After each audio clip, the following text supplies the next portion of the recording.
મિત્રો અત્યારે સમગ્ર ગુજરાતની અંદર છે તે ભારેથી ભારે છે મિત્રો વરસાદની આગાહી છે તો આપણા હવામાન નિષ્ણાત આંબાલાલ પટેલ દ્વારા છે તે કરવામાં આવી છે। જી હા મિત્રો, અત્યારે મિત્રો સમગ્ર ગુજરાતની અંદર તમે જોઈ શકો છો કે કેવી રીતે ધૂળની ડમરીઓ સાથે છે મિત્રો વરસાદ વરસી રહ્યો છે અને મિત્રો તમને કહી શકાય છે કે સમગ્ર ગુજરાતની અંદર છે અત્યારે ભારેથી ભારે કાળઝાળ ગરમીમાં છે મિત્રો હવે વરસાદ થવાની પૂરેપૂરી શક્યતા છે। આપણા આંબાલાલ હવામાન નિષ્ણાત આંબાલાલ પટેલ દ્વારા છે તે સંપૂર્ણ આગાહી વ્યક્ત કરવામાં આવી છે। અત્યારે તમે મિત્રો દ્રશ્યની અંદર જોઈ શકો છો કે કેવી રીતે છે ધૂળની ડમરીઓ સાથે છે અત્યારે સમગ્ર ગુજરાતની અંદર છે તે ભારેથી ભારે છે મિત્રો પવનો ફેંકાઈ રહ્યા છે। આ ઉપરાંત તમે મિત્રો દ્રશ્યની અંદર જોઈ શકો છો કે કેટલીક જગ્યાએ છે તે ભારેથી ભારે છે તે પવનો છે તે ફેલાઈ રહ્યા છે અને ભારેથી ભારે છે મિત્રો પવનો છે તે પશ્ચિમના પવનો પોતાની સાથે મિત્રો વરસાદ લાવતા હોય છે। આથી કહી શકાય છે કે સમગ્ર ગુજરાતની અંદર ભારેથી ભારે છે મિત્રો વરસાદ વરસી શકે છે। મિત્રો અત્યારે સમગ્ર ગુજરાતની અંદર છે એટલે કે મિત્રો દક્ષિણના ગુજરાતમાં છે તે વરસાદે છે તે હવે છે મિત્રો પ્રવેશ કરી લીધો છે। જ્યાં મિત્રો અત્યારે સમગ્ર ભારતમાં ગુજરાતની અંદર જો મિત્રો ગુજરાતની સવિશેષ વાત કરવામાં આવે તો સમગ્ર ગુજરાતની અંદર છે તે દક્ષિણના ગુજરાતમાં છે મિત્રો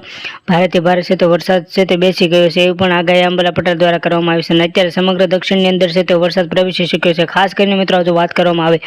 તો ભાવનગર જિલ્લાની અંદર છે મિત્રો વરસાદ છે તે ખૂબ જ વધારે વરસી ગયો છે। આશરે મિત્રો વાત કરીએ તો 12 થી 13 ઇંચ જેટલો છે વરસાદ ભાવનગર જિલ્લાની અંદર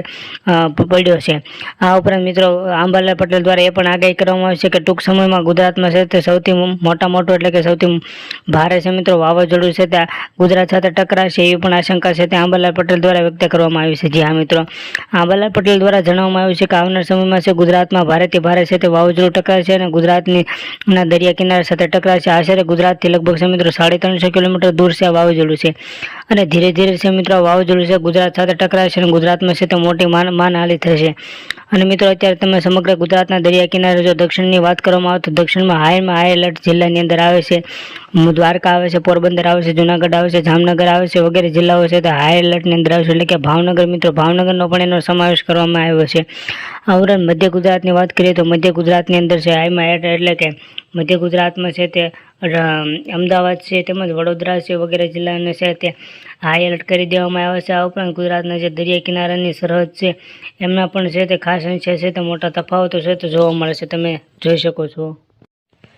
જી હા મિત્રો, અત્યારે દક્ષિણના કેટલાક છે તે જિલ્લાઓને ખાસ કરીને એટલે કે મિત્રો દક્ષિણના લગભગ આશરે મિત્રો વાત કરીએ તો 18 જિલ્લાઓ છે, 18 જિલ્લાઓ અને એના અમુક જે મિત્રો ગામડાઓ છે એટલે કે 33 ગામડાઓને ખાસ કરીને એલર્ટ કરી દેવામાં આવ્યા છે। આ ઉપરાંત જુદા જુદા કેટલાક છે તે દરિયા કિનારાના લોકો છે એના લોકોને ખાસ યોગ્ય જગ્યાએ ખસેડવા સરકાર દ્વારા પણ સૂચન કરવામાં આવ્યું છે અને મિત્રો ખાસ કરીને આવા સમયે જો સરકાર દ્વારા જે સૂચનાઓ આપવામાં આવશે તેને આપણે ચુસ્તપણે પાલન કરવાનું રહેશે અને જે નીતિ નિયમો આપે છે તેને આપણે એનું યોગ્યપણે પાલન કરવાનું રહેશે। મિત્રો હવે વાત કરીએ તો વરસાદની તો મિત્રો વરસાદ છે ગુજરાતના જુદા જુદા જિલ્લાઓમાં છે અત્યારે પડી રહ્યો છે અને વરસાદ છે તે ગુજરાત સાથે ટકરાશે એવી પણ છે તે આગાહી છે તે આંબાલાલ પટેલ દ્વારા કરવામાં આવી છે। મિત્રો અત્યારે છે મિત્રો મુખ્યત્વે વાત કરીએ તો ગુજરાતમાં દક્ષિણ ભારતમાં છે તે અને ઉત્તર ભારતમાં છે મિત્રો 2 ઋતુનો અનુભવ થઈ રહ્યો છે। જી હા મિત્રો, અત્યારે દક્ષિણ ગુજરાતની અંદર છે તે વરસાદનો ભારેથી ભારે કહેર વર્તાવાનો છે જ્યારે ઉત્તર ગુજરાતમાં ચોમાસું શરૂ થયું હોવા છતાં પણ કેટલીક જગ્યાએ છે મિત્રો ગરમી જોવા મળે છે, પરંતુ આવનાર સમયમાં છે મિત્રો હજી વરસાદ છે તે વધારે પડશે એવી આગાહી છે આંબાલાલ પટેલ દ્વારા વ્યક્ત કરવામાં આવી છે। આ ઉપરાંત ગુજરાતના દરિયા કિનારે છે વાવાઝોડાના કારણે 4 થી 5 ઇંચ જેટલા ઊંચા મોજા પણ ઉછળી રહ્યા છે, આથી દરિયા લોકોને પણ ખાસ કરીને સાવચેત કરી દેવામાં આવ્યા છે। મિત્રો આંબાલાલ પટેલ દ્વારા છે ભારેથી ભારે છે મિત્રો આગાહી વ્યક્ત કરવામાં આવી છે। આંબાલાલ પટેલે છે તે ખાસ પ્રકારે જણાવી દીધું છે કે આવનાર સમયમાં છે ગુજરાતમાં ભારેથી ભારે કાળો કહેર વર્તાશે એવી પણ આગાહી છે તે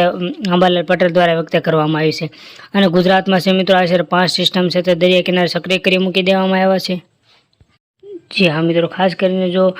જિલ્લાઓને કેટલાક પ્રકારની છે તે એલર્ટ પણ કરી દેવામાં આવશે। આ મિત્રો ઓખા છે તેમજ પોરબંદર છે, વેરાવળ છે, મહુવા છે, ભાવનગર છે, આ ઉપરાંત જુનાગઢ છે, રાજકોટ છે, જામનગર છે, મોરબી છે વગેરે છે મિત્રો કેટલીક જગ્યાએ છે 12 થી 13 ઇંચ જેટલો વરસાદ વરસી શકે છે અને ખેડૂત મિત્રો માટે પણ સારા સમાચાર કહી શકાય છે કે જે હા મિત્રો ખેડૂત મિત્રો માટે એટલા માટે સારા સમાચાર કહી શકાય છે કે ઘણા સમયથી છે તે ખેડૂત મિત્રો છે તે વરસાદની રાહ જોતા હતા। આજે છે મિત્રો એની રાહનો છે અંત આવી ગયો છે, એની છે મિત્રો આતુરતાનો અંત આવી ગયો છે, કારણ કે હવે છે ખેડૂતો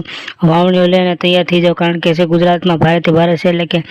વધારેમાં વધારે છે તે મુશળધાર વરસાદ વરસે છે કે જેથી ખેડૂત મિત્રોમાં છે મિત્રો આનંદનો પણ છે તે માહોલ જોવા મળી રહ્યો છે. અને ધીરે ધીરે સમગ્ર ગુજરાતની અંદર છે તે ભારેથી ભારે છે મિત્રો કાળઝાળ ગરમીમાં છે હવે રાહત થશે અને લોકો પણ છે એક હાશકારો અનુભવે છે, કારણ કે વરસાદી કાળઝાળ ગરમી છે વધી રહી હતી એમાં છે મિત્રો વરસાદે એન્ટ્રી લીધી એવું પણ કહી શકાય છે. એટલે કે મિત્રો સમગ્ર ગુજરાતની અંદર છે તે ધીરે ધીરે વરસાદ શરૂ થઈ જશે અને મિત્રો ચોમાસું શરૂ થઈ ગયું એમ પણ કહી શકાય છે. મિત્રો હજી સુધી જો તમે ચેનલ સબસ્ક્રાઇબ નથી કરી તો અત્યાર સુધી મિત્રો ચેનલને સબસ્ક્રાઇબ કરો, લાઇક કરો અને શેર કરો.